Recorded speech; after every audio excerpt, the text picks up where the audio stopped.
You're welcome back. This is Newsfile. It's your most authoritative news analysis platform, and here on Newsfile, we put Ghana first. My guest to help us do this discussion over the next 3 hours or so, Samuel Abujinapo, MP Damongo, and Minister Lands and Natural Resources, and you certainly know why. He is a part of the panel. Samuel Nete George is MP Ningo Prampram constituency. Kofi Bentel is lawyer and Senior Vice President Imani Africa. Hassan Sulemana Tampuli is MP Gushongo and Deputy Minister for Transport. Dr. Bright Opong-Afum is lecturer, mining and environment consultant, University of Mines and Technology, UMAT. But as you may be aware now, sometime late in the night yesterday, it was all over the place that one of the Fix the Country conveners, Mr. Oliver Barker-Vormawor, had been abducted. That's how some of the Fix the Country conveners put it, had been abducted by people said to be national security officers. Upon his arrival at the airport, Kutuka International Airport, in the evening around 4 thereabout, and by 5 they had picked him up, and that's at around 12 o'clock, 12 midnight or thereafter 1 in the morning, at dawn, there was no news of his whereabouts. The police have issued a statement and say that man arrested for threatening a coup. Okay, so he announced that he's going to have a coup. So, number one, the police say that Mr. Oliver Barker-Vormawor has been arrested by the Tema Regional Police Command following a post he made, that's on Facebook, allegedly on a social media platform to the effect that he would stage a coup himself if the E-Levy bill is passed by Parliament. The post contained a clear statement of intent with a possible will to execute a coup in his declaration of intent to subvert the Constitution of the Republic of Ghana. 3, he will be arraigned. Okay, we normally say he will be arraigned before court, but it should be he will be arraigned on Monday, 14th of February, 2022. We continue to call on the good people of Ghana to avoid making pronouncements that may lead to a breach of the peace of the country, as any such act contravene the laws of the country. And this is signed by DCOP Kwesi Ofori, Director General Public Affairs. If we get him, we'll ask him a few questions for you, because the conveners of Fix the Country and many on social media are asking why was he picked up for so long a time? There was no news about him, and then his other people in the Fix the Country went about talking about him being abducted and the rest of them. We will also try to make contact with some of his lawyers to speak briefly to them about what is happening, where he is now, and what is expected. Thank you very much. And thank you to my guest for making the time to join us this morning. Pleasure's mine. Right. Kofi, good morning. All right. Yes, we can hear you now. Good. Great. Okay, so where do we start? You want to make a minute or two comment on this arrest? Who should go first? You. Right, okay, so Samson, we understand that the business of securing the state must be done, but we also understand that there is something which I call the downward political spiral. And this downward political spiral, across regimes, you see it. If you just study, or watch how politics and politicians and political parties and people in power behave, you can easily detect it. It is accompanied by a period where generally there is abuse of power. You have a situation where politicians or people in leadership become tone deaf. They develop this hubris. They believe they can do everything with the power of the state. You have a harassment of the media generally. And I hear you when you say some people really are committing crimes with the media, but you get this generalized harassment of media. And then you get a sledgehammer reaction to every little thing that itches them or that irritates them. And I think that our friends in power should be wary of this phenomenon, because I am seeing the downward political spiral. You have a situation where somebody makes a post and you understand what he's talking about, and you drop on him, you detain him, all right? You start arresting journalists all over the place. And I'm not saying some people don't deserve to be arrested. And you have tone deafness. Look at how much stress this country is going through over E-Levy. All right? What is it? To the extent where somebody is saying the country will perish if we don't have E-Levy. That's the kind of attitude you get when you are in a downward political spiral. So please, it's not about arresting Oliver or a journalist or whatever it is. I think our leaders must be a bit more reflective. So what are you saying? They say they're arresting him on the comment he made that said, quote, if this E-Levy passes after this cake bullshit, let me say it, I will do the coup myself, useless army. Yes, of course, he has come to explain what he meant by coup, which he meant that it's a legal suit. He says it's a legal suit that, together with some lawyers, they had gotten ready. If it passes, they will go to court to try and stop it.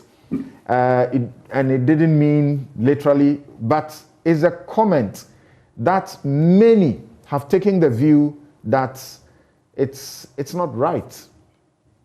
I agree with you that we also should be minded. We are all commenting and saying things. We should be minded about the words we use.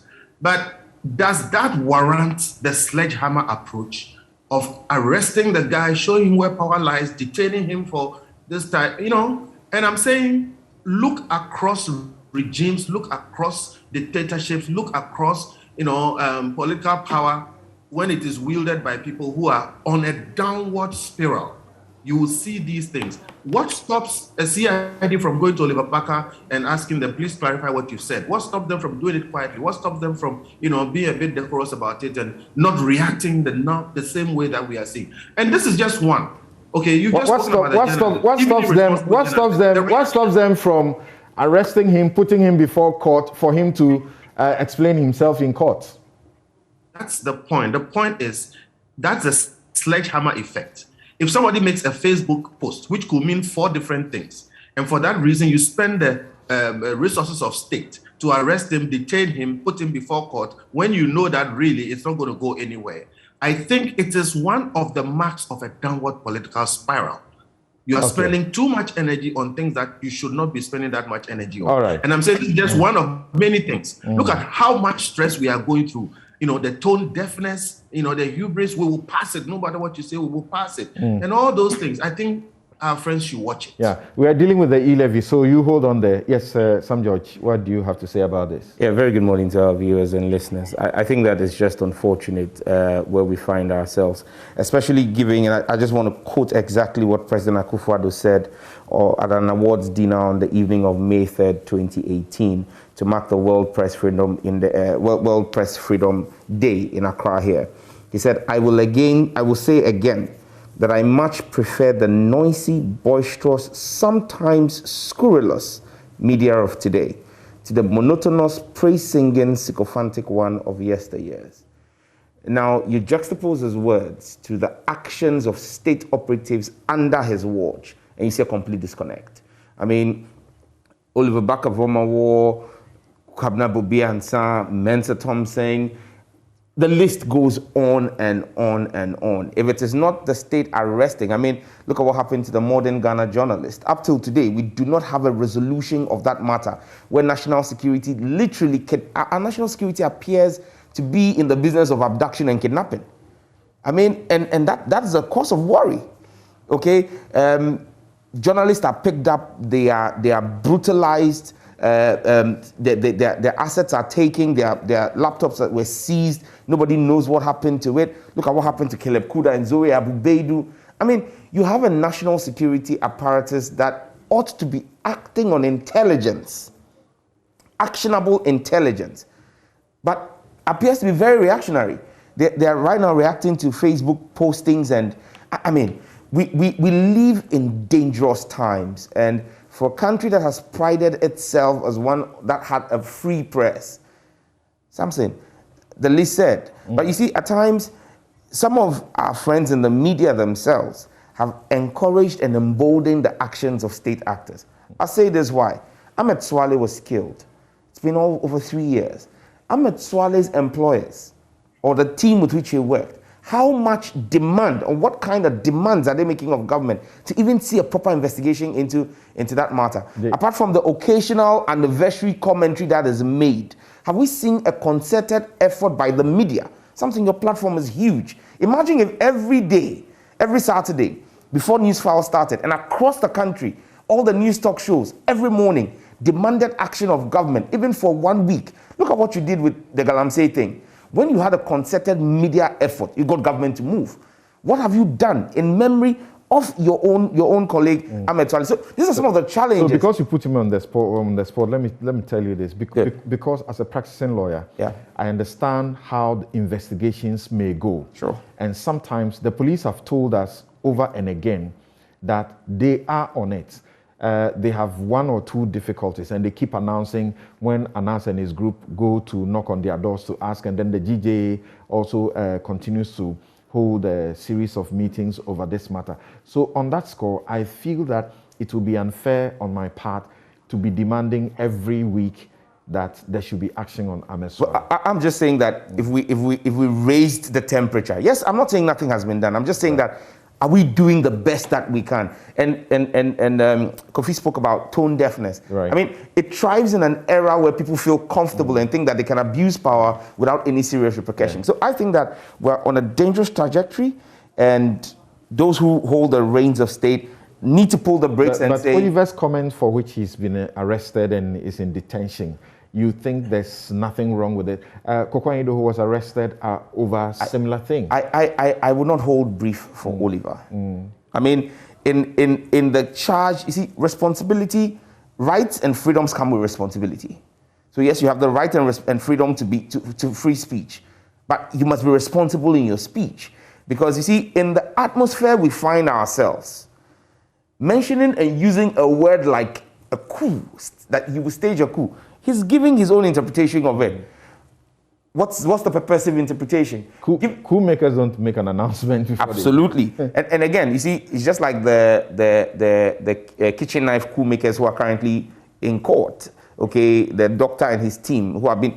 I hold the view that at times the state overreacts, because you need to ask yourself, does this person have what it takes to successfully execute a coup? You get it? Because, I mean, people can... That's a key question we ask when Kokwanyido... Absolutely. The exuberance of social media and all, I think it should be a lesson for Oliver Barker-Vormawor that he must be measured in his commentary, Okay. Thank you very much. This is your P. Kwesiofori for joining us on Newsfile. Good morning, sir. Good morning, sir. Good. Good to have you. So, where is Oliver this morning? And you really believe that he intends to stage a coup, and he has what it takes to stage a coup? Thank you very much.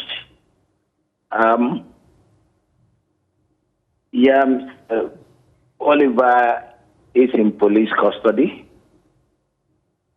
and Tema Regional Police Command is investigating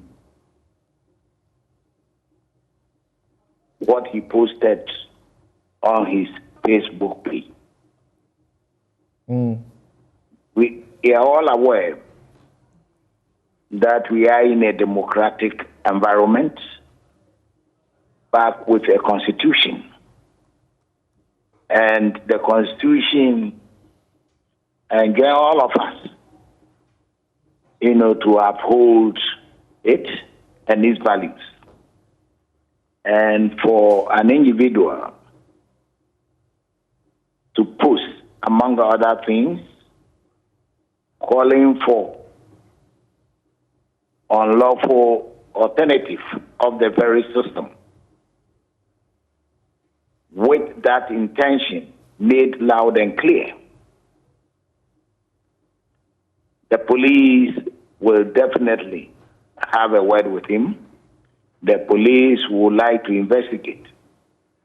And this is what we are doing. And I would like to say that he is in lawful custody, subject to investigation. Right. So when you pick up that his post, you must have picked up the subsequent posts that he made, including the one that he said that Fix the Country has reached an agreement in principle with the International Lawyers Project. They have agreed to team up with our legal team by assisting us with the input of leading tax experts and international lawyers to bring a solid lawsuit against the E-Levy if it ever gets passed through Parliament. Huge coup. Or that one itself is also another, treasonable statement. I would like to state that what is before us is what we're investigating. And during investigations, it is a wide process, and the investigation may look at all those things you're talking about. But for now, we are dealing with that post which threatens the constitutional base and general security of our dear country. This is what we're talking about. Right. And you are certain that you will put him before court on Monday? Yes. Police, we are determined to do that. Yeah. I mean, you are not giving yourself the opportunity. The court is a fair ground for all parties, and I believe that is the way to go. Right. So I wanted to ask you if you are not giving yourself the opportunity that during your interrogation, he may explain to you, as he has done many times on his same Facebook wall, to your satisfaction, that the intention is not a coup d'etat, but an E-Levy coup by a lawsuit, and that you may examine him as an individual, as an academic, and come to the view that he doesn't have what it takes to stage a coup, and therefore there will not be the need to put him before court? The police investigative team is a competent team, and they will listen to him, hear him. All right. And whatever opinion or whatever interpretation he want to give may be allowed to put it right in. But as I said, for now, we're investigating his intention and what he wrote regarding an unlawful alternative to what is, and that is what we are investigating.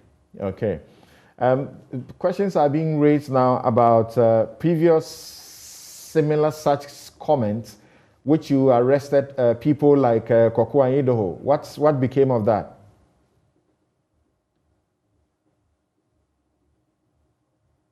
What I will say is the police will continue to investigate things that threaten our democracy, our security, as individuals and in a collective manner. And that is what we are doing. And one thing is we have opened doors.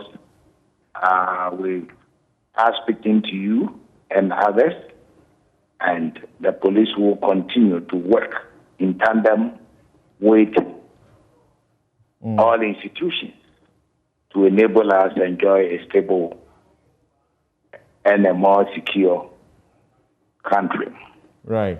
Are you contemplating processing for bail? Because you are. It seems like you are waiting until Monday for a court to take that decision rather than the police. The Tema Regional Police Command may initiate decisions that are appropriate and in line with good practice. Okay. Thank you so very much. DCOP Kwesifori is the head of public affairs of the Ghana Police Service. Thank you very much for joining us and sharing insights into what is happening presently as far as Oliver's situation is concerned. Right. Okay, so let's take a quick break. We'll return to go straight into one of the issues that we are looking at this morning, the question of the E-Levy and the troubles that it is bringing. So you know an MP is in trouble now, and it's suggested by the minority that this is intended to reduce the numbers of the minority in Parliament so that E-Levy can be passed. The majority also have a problem within their camp, where one of their members, Adwoa Safo Sarah Adwoa Safo for the Dom Kwabenya constituency, is accused of deliberately sabotaging the party by not availing himself, the party and government, by not availing herself in Parliament to be part of the processes. Because, as you know, in this Parliament, one is very important. We'll be right back.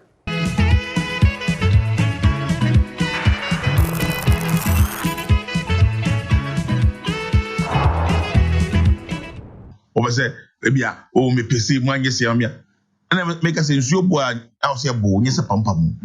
Yeah, MP4 your Parliament, year 138. Meka, Honorable Speaker of right, Honorable Deputy Second Deputy Speaker of Parliament, can wear 138, and your majority caucus. Majority caucus, 137 AMP4.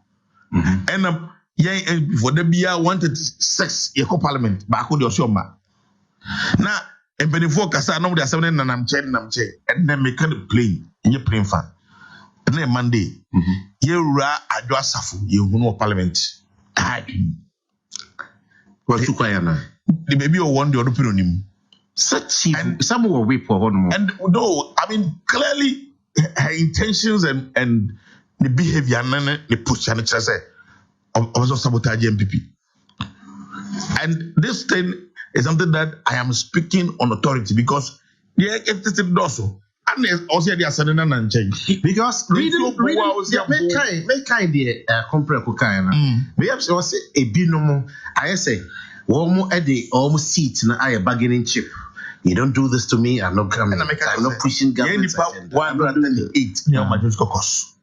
138. For how long? And as a member of Parliament, no, for some time. I mean, just your panic chow. Just say. And your problems are you come as a political party, and as a government, maybe doing that kuswa Adwoa Safo our member of Parliament for Dobi Kobinya. When you be free, or repair. It's not say yeah, I can now Parliament. And I'm say then you don't bring out things like the way you are talking about. What you are talking about now? You just told me say. I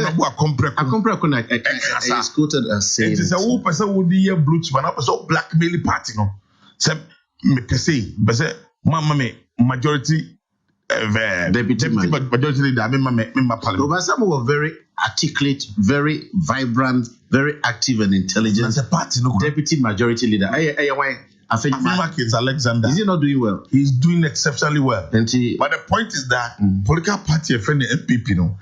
Edu and Mara was a call a speed. So one person can. It is obvious that the desperate Akufo-Addo government, the Attorney General Office, and the police administration are acting in bad faith to get an unfair advantage in Parliament for the Nana Akufo-Addo Bawumia government in its unbridled quest to pass the unpopular, insensitive E-Levy, which remains a major disincentive to the development of our digital economy and an apparent disregard for their own quest for a cash-light economy. We don't want to believe, neither do we want to accept, that they want to use the courts to tilt the balance of power. We simply will not support E-Levy, nothing more. Yeah.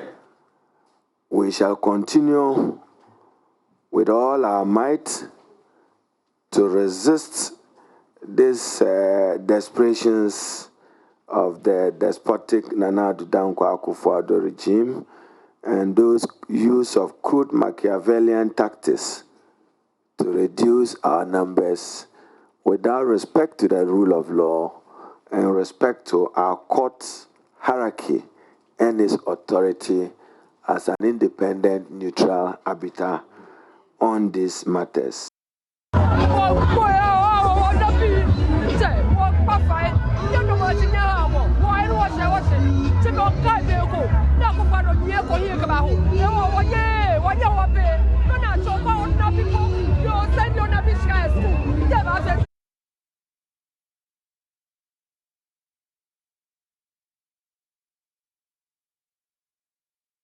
Which were really bad times where we all slept at the petrol station. So that's indication that, you really need to get up and talk about it, because we cannot, as a nation that deserves so much more, come to this level.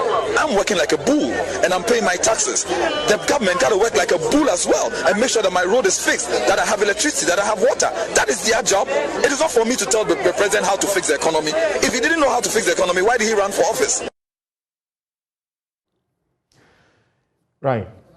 So, Mr. Ken Ofori-Atta, the Minister of Finance, you heard him just a while ago, but that is not recent.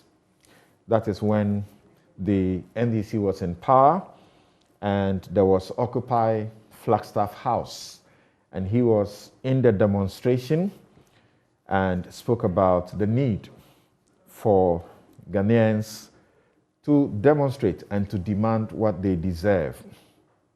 So clearly he must understand what is going on now.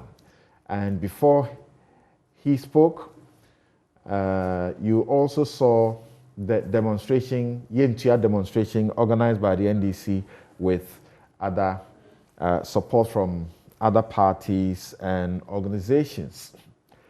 Then you heard Haruna Idrisu, the minority leader, talking about the problems that the James Gyakye Kwesing is going through, particularly being hauled before the court and for criminal process being instituted against him, being a ploy by the government to reduce their numbers in the House, which he says they will resist. Is that what it really is? And then you heard the NPP MP who says that Adjo Asafo is clearly sabotaging them. Anytime she has to show up in the House, they have to beg her before she does so. As you know, she has been on leave for a while. The president approved an extension of her leave, was it? Yeah. So she's been away for a long time. Now, let's get to look at these matters. Let me begin from the studio. And we are also joined by Gary Nimako Mafo, who is member Legal Constitutional Committee of the New Patriotic Party. So I speak to the two quote-unquote politicians. Then we will hear Kofi Bento after that. So, Sam George, a number of issues have come up on the back of this. Now we have celebrities tweeting all over the place and criticizing that we don't need E-Levy. Almost too many people are now talking that they don't need it, but the government is going on town hall meetings to explain to people so that it could be passed. And now we have these issues of, the troubles in Parliament as far as the MPs are concerned, and matters of court being brought in as well. Well, talking about town hall meetings, my condolences go to the family of a military officer, Kofi Zuwonu, who lost his life whilst on active military duty and returning from the Tamale town hall meetings. Was involved in an accident. It appears the cost of this E-Levy goes beyond just economic cost. Even human life is being lost. We need to be clear. Persons of social, with some social capital, are all beginning to speak. You refer to them as celebrities, beginning to speak up and and have their voices heard. But like Kofi said, we have a government that is tone deaf, that is bent on proceeding with imposing this executive pickpocket tax, what is a taxation Ponzi scheme, basically to steal from the pockets of Ghanaians. You can't put it anywhere else, but unfortunately, because of the inability of them to marshal public support for this, and the resistance of the minority or opposition NDC in Parliament, and their inability to even do their own housekeeping. Okay? Look, the MP for, is it Drubbing? New Drubbing or something, Ochebefi, Michael, is putting this at the doorstep of Adrasafo. We've been in the chamber. The last time the speaker, we thought we were going to take the E-Levy was about 2 weeks ago. The speaker was in the house till 6 p.m. It was not only Adrasafo who wasn't around. On that, there have been times when 3 of their members have not been available. There have been times where 2 of their members have not been available. You see, they are so incompetent at managing the economy that even passing a bill to help them manage the economy as they claim, they're incompetent in taking the processes through. They know when they want to lay the business. The business of the house is not laid by the NDC. It's by the MPP. They know that on this day, they want to bring the E-Levy to the house. Yet they are unable to marshal their numbers to the house before. That Friday, you had the Air Force plane literally hobnobbing regional airports, picking MPs. It flew from Accra, went to Kumasi, from Kumasi went to Tamale, from Tamale went to Takrady, and brought them to Accra. It became a trotro, the CASA. Really? Yes. And that is why that day we're supposed to start sitting at 10. It was moved to 12. From 12, it was moved to 2. We are not able to independently verify what Very well. This is my comment. I get it. As a Thompson. But is that allowed? But is that allowed that the state, heli will be used running around? We need to ask them. They'll tell you they're picking up regional ministers who are also members of parliament. Okay. Now the question is that supposed to be the standard practice? Okay. But that's what we saw. That's what we saw. And even with that, they still couldn't have their 138. Look, their 137 plus 1. It is a mark of the ability or efficiency to lead. You have 2 leaders in the house, Chairman Sambonsu, Haruna Idrisu. Both of them command 137. Then there's the independent candidate. But both leaders command 137. Haruna Idrisu has repeatedly, and the NDC, have repeatedly had our 137 in the chamber. Chairman Sambonsu. We understand that even when some of you are sick, you don't want to, attend to the hospital. I didn't know Afenyo Makin had become a physician.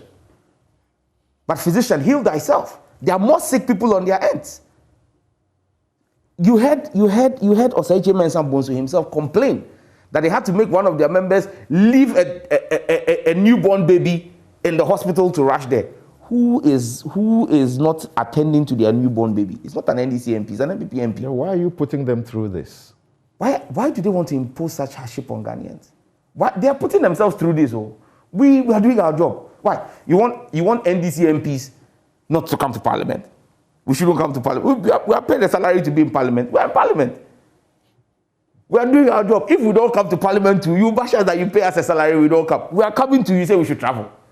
I mean, I can't get this. But you see, it is this desperation. They are so incompetent. They can't manage the economy. They have run the economy into a ditch. And now to even their own so-called solution to get it kick-started, they are so incompetent they can't bring 137 people together. They can't bring 137 people to sit in the chamber behind Chairman Sambonsu. So if they are so incompetent to manage putting 137 people together, you think they're competent enough to fix the mess? The allegation now is that Ajasafu is using this as a bait or sort of a bargaining chip for something. That's the allegation. Her side have disputed them, and now there are calls that she should even be dismissed by the party, and upon that, there would then be a by-election for her replacement. What do you make of those comments? That's the MPP's own malaise. Not my business. But you see, the only thing, it's not my business what their sickness is and what their problems are. But it gives me cause for worry. Worry that this is the crop of people leading this country. This is the crop of people who we have to accommodate for another 2 years and 10 months. We need to live with this incompetence, this cluelessness, okay, that they can't even put their own house in order, yet we expect them to take care of the whole country.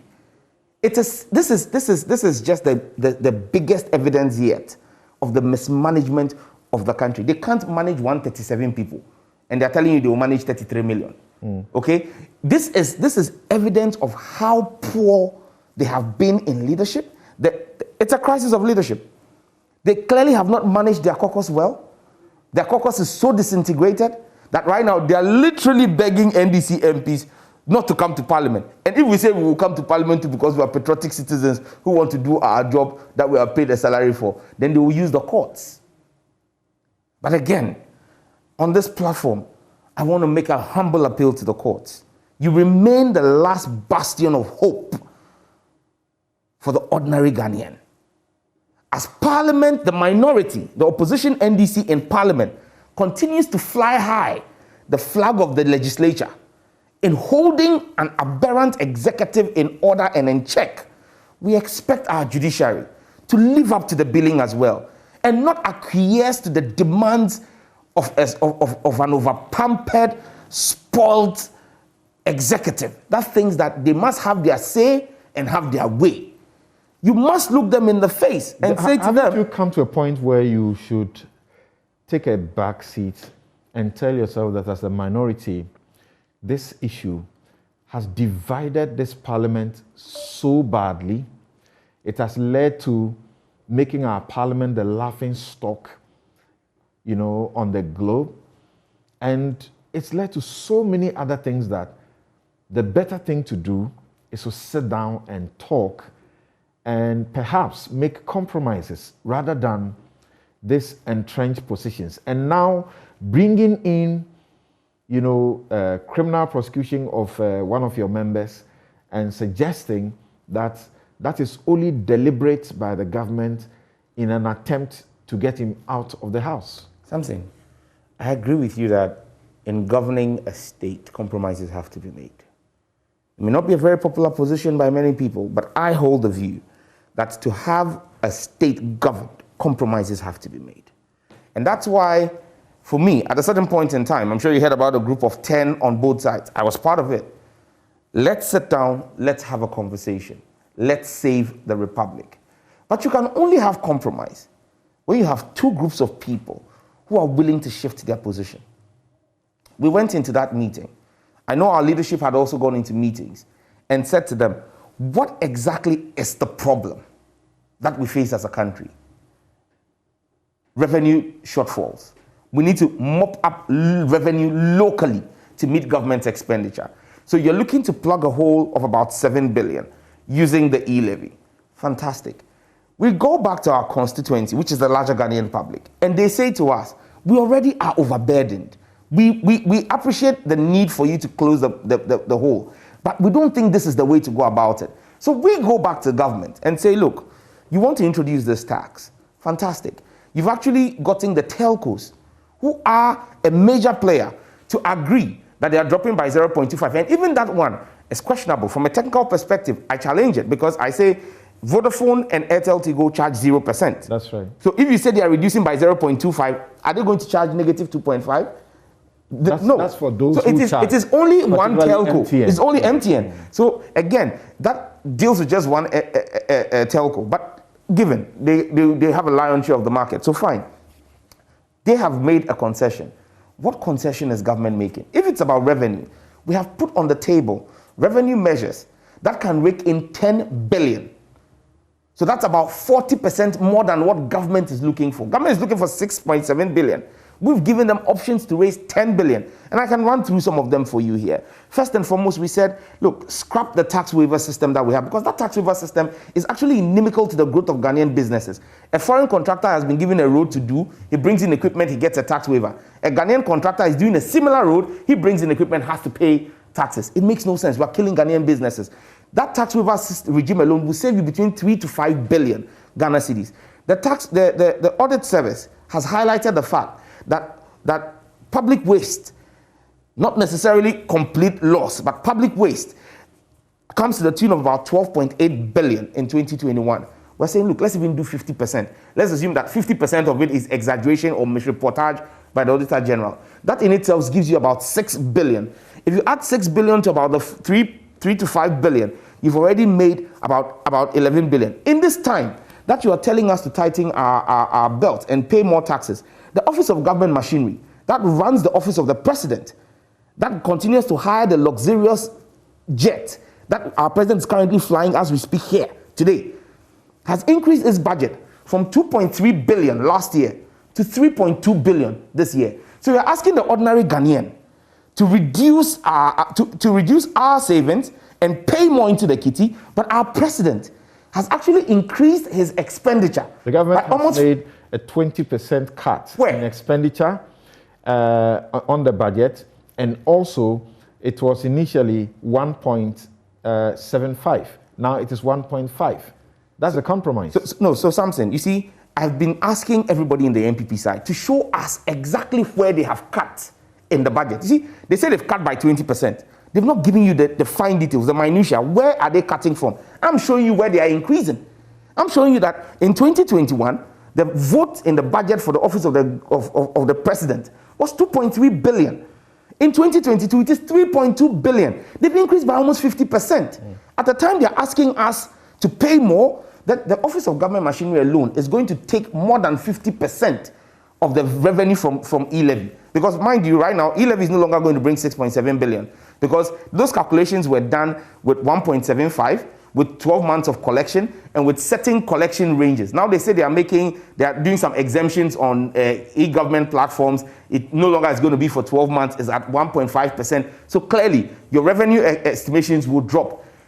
Government alone, President's office, President Akufo-Addo's office alone, is taking 3.2 billion out of what should now be a 5 billion revenue. Okay. How do you explain to me, how do you ask me that when I'm sending 200 Ghana cedis to my auntie in the village to buy critical medication and she receives 200 Ghana cedis, you say she's rich, so she must pay 1.75 to support the ostentatious living of government? That cannot be accepted. So the last bit I ask, if you can just say a minute or two on that, is about why you bring in, some would say, unnecessarily, a matter in the courts. Because, Samson, there's a civil case ongoing. Why won't you allow the civil case to complete? The civil case is ongoing. The law allows for a civil and criminal case to go side by side. You realize that it is the desperation that has led my colleague member to go and sit on radio and castigate his own member. And again, that tells you what's going to happen to the unity of that caucus. And, well, excites me. But if they can begin to cannibalize themselves in the media openly, it shows you the desperation. And that's why for them, the only way they can equal the numbers, if they can rein in quotes, their errant member, is to also reduce our numbers by instituting a criminal case that, Samson, for the life of me, yes, everybody has the right to go to court on any issue that you so wish. It is the prerogative of the court to dismiss same or show the logic or otherwise of it. Exactly. But you see, when the state... And the criminal case, I don't get the logic, because the criminal case may actually travel beyond this parliament's life. Absolutely. So no, but then you then see attempts for them to use the commencement of the criminal case to get the gentleman out of parliament. You've had a senior seasoned lawyer like Atachia say that they will physically restrain him from entering the chamber. I mean, what kind of desperation is that? That's about. I was waiting to see how they will do that in parliament. Where they have filed is an injunction process, and they are seeking. If you are injuncted, then it means you will not be able to sit until the case. Well, I'm glad the courts did not allow them to do that ex parte. Because you see, that's the desperation we're talking about. They sought to actually even do that ex parte. But that's allowed by law. But that smacks of desperation. I'm not saying that their actions are illegal. Let's be clear here. Legally, everything is permissible. Okay. However, the point we must make here is these are desperate acts of a drowning government seeking to find its way out. Gary, let's hear you on this and what is likely to happen to the Member of Parliament, Adwoa Safo, and because of the comments that we have heard from key members of the party regarding her absence and the claims that she's seeking things that she's not getting, and therefore she's using, trying to blackmail the party and so on and so forth.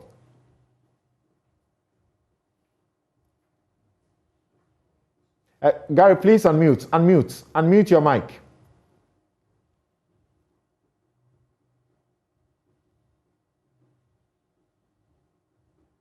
Yes, I can hear you now. Can you hear me now? That's right. Okay, good morning to you and good morning to Mr. Bentel, and good morning, Sam George, Honorable. Good morning, bro. I think that basically the comments that have been run by Mr. Sam George on your platform, to me, are very, very unfortunate. I mean, to the extent of being trying to drag in the court of law into matters that are purely legal in nature, I think it's quite unfortunate. That be as it may. On the issue of Adwoa Safo, I would like to, stay clear of it and not to comment about this matter, in the sense that eventually, if any matter should come before the legal committee, I'm supposed to make a comment on it. So I don't think that it is fair and proper for me at this stage to pass any comment on it publicly. Yeah, as we understand by the constitutional provision regarding the situation, she's been absent for a long time, and she had applied for an extension of her leave of absence in Parliament. It does appear that has not been granted.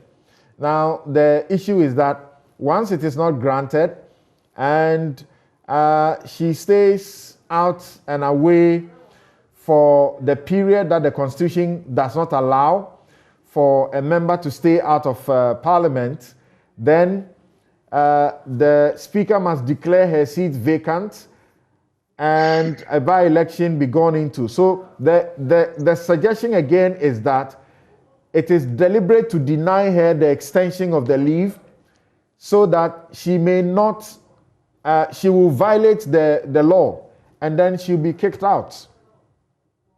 Well, let me say again that I said it's a matter that if it comes to the Legal and Constitutional Committee, I will be obliged to pass a comment on the matter.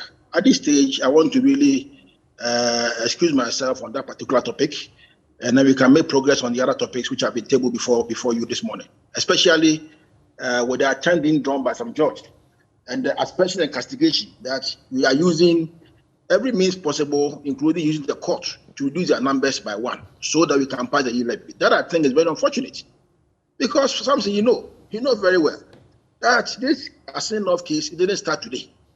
It started somewhere last year. Now, if some judge had even seen the declaration that was accompanied with the gentleman's filing of nomination with the EC, I don't think you made the comment that he's making. If some judge has seen the passport he was holding at the time when he was traveling in and out of Ghana, you will not make the comment that he is making. You see, there are certain things that when you say, clearly, I think we should be very, very cautious, because it's a public statement that you are making. Look, this is a gentleman who filed his nomination with the EC, and I said that I owe allegiance to Ghana alone, but not to any other country, which was backed by a declaration signed by a notary public with his seal affixed on it. All right?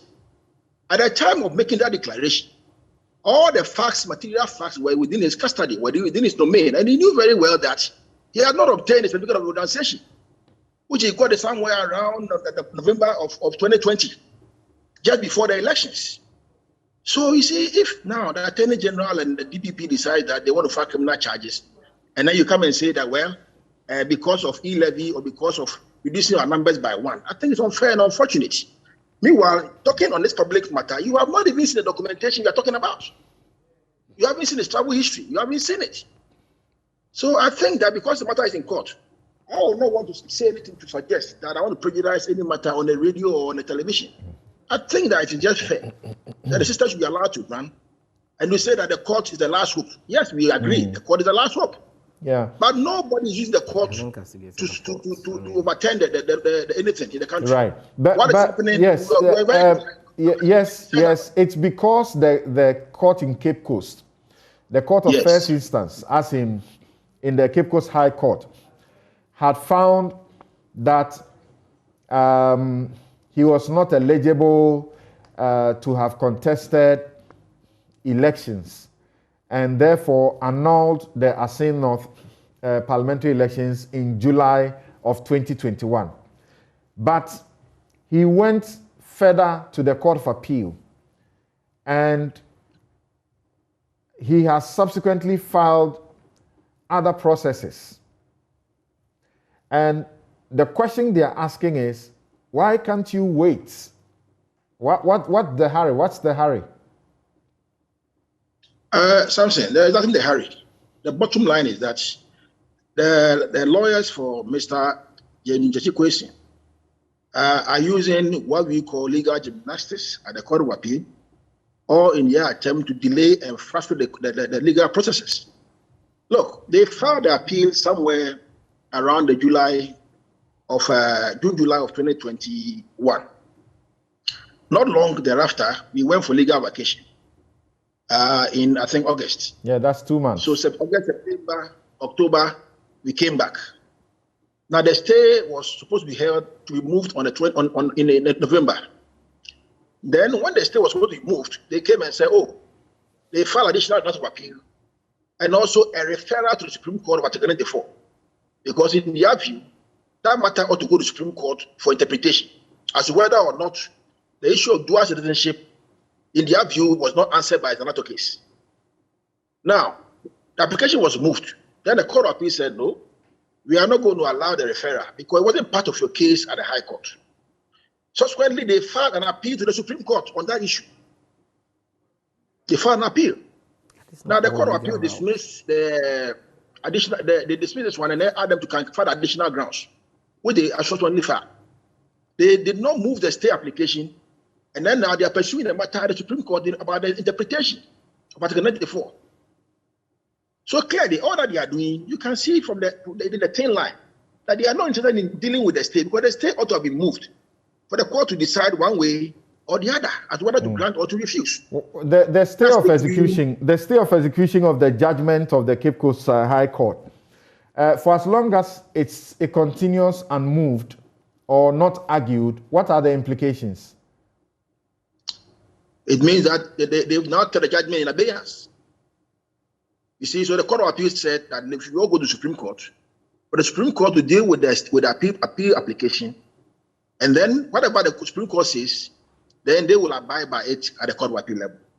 So as I speak to you, they have left the stay application in abeyance at the Court of Appeal.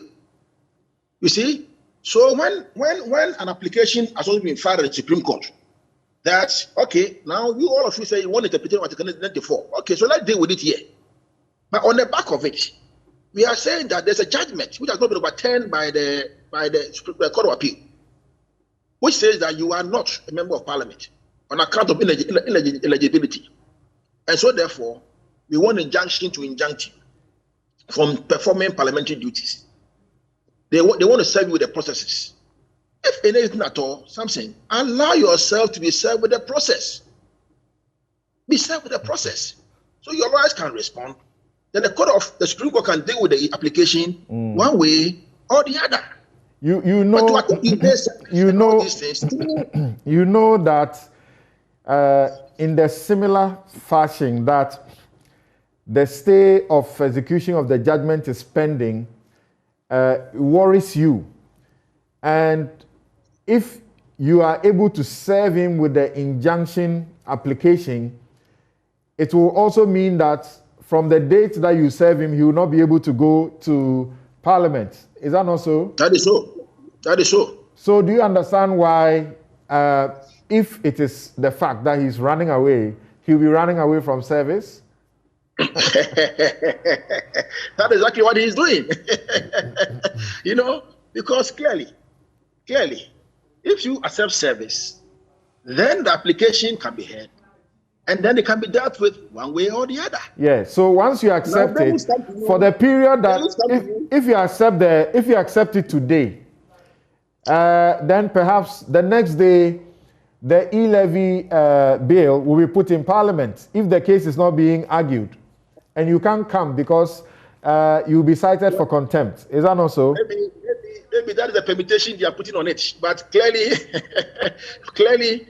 Now it has come to the attention through the public notification that this application for injunction, they are looking for him to serve it. So, look, now whether he take it or not, definitely there will be an attempt to come by subject service to serve him with the process. You understand? Because now it has come to attention that yes, the application is pending and it ought to be served so it can be moved. But clearly, there is nothing about this. This is so you admit that it's a legal strategy that he may have also taken to avoid what you are trying to do, which will stop him from going to Parliament and may give you an advantage. And so when the minority comments the way they are doing, they are right, are they not? And to be, no, they are wrong. And to be fair, you have said that Sam George has sought to say certain things about the court. This morning, he hasn't said anything untoward about the court. He's actually not made a comment that we can say is disparaging or anything like that. The comment that he made, which I vehemently disagree with him, is the comment that the court is acquiescing to the demands of an over-pampered executive. This is a comment that he made on your platform. He says so. Yes. No. They are acquiescing to the demands of over-pampered executive. Okay. I thought he said that they should not, rather. That's what I said. You see, Aladi. Let's call the spade a spade. The courts have always been independent. Yesterday, I think yesterday or the day before yesterday, my attention was drawn to another video done by Mr. Susu, Honorable Susu, Medina MP, trying to suggest that there are certain political judges who their term will run with a certain regime when anything takes over from office. You see, these are not comments that we should encourage in this country. You see, because the courts, as they sit, they are independent. The court, as they sit, they apply law. In fact, if the court were acquiescing to over-pampered executive, then clearly, at the time when the application for expert ECG has taken his light. Unfortunately, Gary's I seem to have had a blackout there. But when he comes back, briefly, I'd like him to respond to the criminal one as well. Because while this is going on, there's a criminal one that is against him. And he's saying that Sam George and others have not seen the evidence and so on. The question is that the minority is asking, why don't you wait until all of this is over? Yes, Kofi, what's your reading of what is going on as far as the impact of the E-Levy is on our society, on the parties, on Parliament, and now somehow getting into the court? Yeah, Samson, it's unfortunate, needless stress. But specifically on the issue, let's be clear. It is quite obvious from all we can see that the NPP is having problems with their parliamentary strategy. And for me personally, it is surprising because some of these things should have been obvious. I remember on the day that the speaker was elected, and I was sitting with a couple of people and we were expressing shock that given the situation, the NPP was so confident, but they lacked the strategy and allowed the NDC to win on that. And then again, strategically thinking, I remember remarking to a colleague who was close to me that I don't see why the NPP was accepting the deputy speakership. Because anytime the speaker is not there and the deputy speaker sits, they will be shot by one. And in a situation where one vote makes a difference, strategy-wise, they shouldn't have been doing that. But they did it. Clearly, it looks like they are having a problem whipping their members into Parliament, and it's now playing out in public. So MPP clearly is having a massive problem with their parliamentary strategy. And now it has spilled over into the court. I remember telling my colleagues that in the practice of law, strategy can be more effective than the law itself. And that's a very important thing to keep in mind. When you are looking for a certain particular end, the law may be a tool, but strategy can be more effective than the law in the actual practice. That is what is playing out. Now, having seen that they are fighting, or they are having a problem in Parliament, the NPP, and I'm saying this carefully, rightly so, is using some advantages that they may get from the courts. And I agree with Gary. And Gary, hi. This matter precedes E-Levy. It just turns out that if they pursue this matter a bit more diligently, and they've had all this time to have done this, they didn't do it. But well, better late than never. Doing this now will help them in Parliament. Why not? So I don't have a problem with NPP using their parliamentary strategy. But that being said, as an independent person, this is what I'm going to say. Our courts must be mindful that their actions can play into somebody's political advantage. If, therefore, they are mindful of that and they wish to proceed as if nothing is happening, that's their prerogative. You are you suggesting that if the Attorney General or the police have evidence of a crime committed by a member of Parliament, they should fold their arms and say, because if we touch the person and the court gives a favorable ruling, it will do what? I am not saying that. I am saying that whatever happens in a court has a certain repercussion outside the court. In this case, there's a political issue playing out. And the effects of what is done in the court, rightly so, will have a clear political effect. So the courts must be mindful of that. Something you and I know of cases we have filed that have not even been called.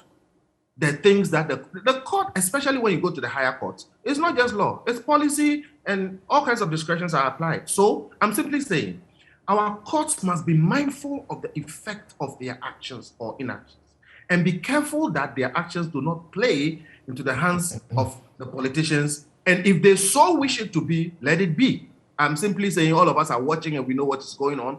The judges live in this country. They understand what is going on. Gary and his colleagues have every right to pursue what they are pursuing. Yes. And the NBC has every right to complain that, hey, why have you waited all this time? But at the end of the day, I still have faith in our courts. Why should it matter? Why should it matter that anybody has waited all this while till whatever? Why should it matter? For as long as the evidence will show that will help a judge to make a decision one way or the other, why should they think outside the four walls of the court? They should, because they live in society and they understand that their actions have some effect on society. Right. So if they live in society and they should think about what is going in Parliament, the evidence is put before them and they find that the MP is guilty or is not guilty. They should say the MP is guilty when he's not guilty, or the MP is not guilty when he's guilty, so as to save what? I have not said they should say this or they should say that, or they shouldn't say this or they shouldn't say that. I'm simply saying our judges know that politicians play these games and they rightly have to. They should be aware, and they are aware, that the decisions they make will have an effect politically. I'm not saying they shouldn't or they should. I'm simply saying that we all know they are aware. So they should be mindful. If they intend to proceed, even with alacrity on this matter, and quickly resolve it, so be it. If they intend also to use the normal processes, which may mean that it will take longer, or they intend to even rest some of the issues. There are cases in court today that have been resting, and sometimes the courts can issue a hearing notice. For this or that reason, they wait here or they wait there. Yes, and they have the prerogative, so to but stay. you know also that some of these cases, the delay is not always to blame on the courts, because often you will find that it's some lousy lawyer who is not doing their work well. Exactly what my point. So there are many things that have led to this kind of delay. What I'm simply saying is that the courts can choose to speed up the process. The courts have that power. The court can issue a hearing notice. The courts can also choose to let the process follow its normal course. Gary is alluding to some legal strategy about appealing and making the thing drag along. The courts can actually truncate some of those processes and force you to come in and make your case on the substantive matters. Yes. What I'm simply saying, the standing rule is that justice must be expeditious. Yes, and the courts have prerogative. A judge is in control of his court and has the prerogative to actually take steps to speed up a case, or in the interest of justice, hold on till certain things are resolved. So I am saying this to the generality of Ghanaians. Our courts and our judges are doing their work, but they are also aware that what they do has an effect in society. The politicians have a right to apply the strategies they are applying to get the ends that they want. Clearly, if MPP is having a problem rallying its members, they will resort to any other means they can resort to. Whatever the courts do, it will have an effect on society or particular individuals. Gary, the courts must not give an undue advantage to a party, which is an issue beyond the court. The court must take deliberate steps. It must take deliberate steps to delay the case. Is that your suggestion? No, the court must do justice, but must be minded that there are other consequences of the justice that they do. Once they are minded that these are the consequences, the wise men in the judges' robes know exactly what to do. They can choose to act in ways that help our union instead of breaking it up. I hear you. Now, Gary, just a minute, because I needed you to do that before your line cut. The accusation is that you should wait for all these civil processes to complete before you take up the criminal matter. So why the criminal matter being pushed at this time also? Well, Mr. Ladi, you agree with me. Can you hear me? I can hear you. You agree with me? Well, you agree with me that the criminal matter and the civil matter can run side by side. There is no law or rule of practice that says that the criminal matter and the civil matter cannot run side by side. That's right. That's why I was happy when they pointed this out to my brother, Honorable Sam George. That why are we not waiting? We cannot wait. And we are not going to wait. We are not going to wait. What we are doing is permissible by law. Now, but you also know that the decision to prosecute is a political decision, is it not? It's political and legal. Okay. It's political and legal because the Article 88 makes it very clear that it's based on Attorney General to decide to prosecute or not to prosecute, or to not to prosecute or not to do otherwise. So, as it stands now, the criminal matter and the civil matter are going to run side by side. There is no law that bans it. That's one point. Number two, Mr. Benson made the point that the court should be mindful because their decisions will give a political advantage to a political party one way or the other. You see, we must be very, very clear in our minds as a country. The laws that are made in this country are not for the fun of it. The laws are meant to guide our actions and inactions. So if somebody commits a crime, we will say that because, for some reason, if a court were to decide one way or the other, it will give one party an advantage or otherwise, the court should not decide. They should delay the case ad infinitum. Is that what we are saying? Is that what we are saying? Justice delayed, justice denied. This matter ought to be done expeditiously so that one way or the other, we all know whether Mr. Kwesi, at the time of filing his nomination in October, he was indeed right to have done so or wrong to have done so. Both the criminal matter and the civil matter ought to be dealt with in an expeditious manner. So I disagree with Mr. Bente when he says that, well, maybe it may give an advantage and so therefore let us hold on and wait and delay. We all say that there's a delay in the court, we don't like it. So why should some cases be delayed? You know, so please, I don't think this matter is an exception. This matter ought to be dealt with expeditiously so that we all know. I said that was the last, but I need you to help us with this in some 30 seconds. Both the NPP and the NDC are pursuing some petitions, parliamentary, across the country, over a dozen cases, I guess. Are you pursuing them with the same zest like you are doing with this one? The same zeal? Something, you know, these days you hardly find me in Accra. And you asked me the question the last time when I met you, that how come you don't see me in Accra court? And I said, I'm in the village. All right? We go to Wenchi myself. We've been going. Tomorrow, we are leaving tomorrow. We have Monday and Tuesday. We've been going to the court consistently in myself Parliamentary. We are done with the first petitioner. So, no, the petitioner himself, we finished with him at a cross-examination. We're done with the first witness for the petitioner. We're done with the second witness for the petitioner, the secretary himself. Monday, we are doing the last one. That's your last witness. In total, how many cases are you pursuing in Parliament, hoping to get some more numbers? How many cases? In total, if I'm not mistaken, I think it's about the active ones, which we know are, at about 4 or 5 cases. We have the Asinov, we have the Techimasa, we have the one with the lady, Jomoro, we have the one at the north, two at the north.